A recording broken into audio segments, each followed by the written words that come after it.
안녕하세요. 공유하고 싶은 옆집 약사 정지입니다. 국내 코로나 백신 1차 접종률이 10월 3일 기준으로 77%를 넘어섰습니다.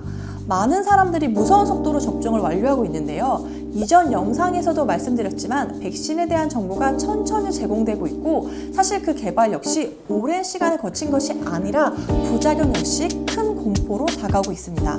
특히 여성들을 주춤하게 하는 부작용은 하혈입니다. 실제 청와대 국민청원을 살펴보면 굉장히 많은 사람들이 하혈을 부작용으로 꼽고 있습니다. 그렇다면 코로나 백신을 맞고 생리 관련 이상 증상이 나타날 때 어떻게 해야 할까요? 먼저 어떤 증상이 나타날 때 하혈이라고 할 수 있는지 알아야겠죠? 하혈이란 간단히 말하면 생리 주간이 아닌데 생리혈이 나오거나 생리 기간에 평소보다 많은 생리혈이 나올 때를 하혈이라고 합니다.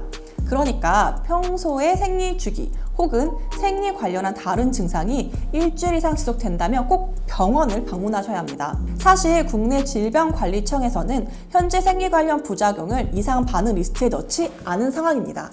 따라서 코로나 백신을 접종받은 여성들은 생리 관련 부작용을 예상하지 못하고 있다가 갑자기 나타난 몸의 변화로 당황하는 경우가 생기는데요. 그런데 백신 접종 후 여성들의 생리 주기 및 양 변화 등의 사례는 이미 해외에서 보고된 사례입니다. 미국 일리노이대 연구진들은 코로나 백신 접종 후에 생리 관련한 이상 증상을 겪은 여성 14만 명의 사례를 모아서 보고서를 작성하기도 했습니다. 또한 미국의 코로나 방역 당국인 질병통제예방센터 CDC는 생리 불순 등을 잠재적 부작용이다 라고 확인했습니다. 유럽의약품안전처도 EMA도 코로나19 안전성 자료 검토에서 생리 장애를 논의한 바 있습니다. 그렇다면 이 부작용이 백신을 두려워할 만큼 심각한 것일까? 현재까지의 연구 결과는 NO! 라고 대답하고 있습니다. 미국 현지 의사들은 생리 불순 등의 부작용은 걱정할 정도가 아니며 백신 접종을 거부할 이유까지는 되지 않는다 라고 밝혔습니다. 그럼에도 우리나라에서 생리와 관련된 부작용을 제대로 언급해야 할 이유는 존재합니다. 왜냐하면 부작용 신고가 이루어져야 본격적인 사례 연구나 명확한 대책을 전달받을 수 있기 때문입니다. 현재까지 여성들은 생리 관련한 증상으로 산부인과에 방문하면 피임약을 처방받거나 타이레놀을 복용하는 등의 일만 들을 수밖에 없었습니다.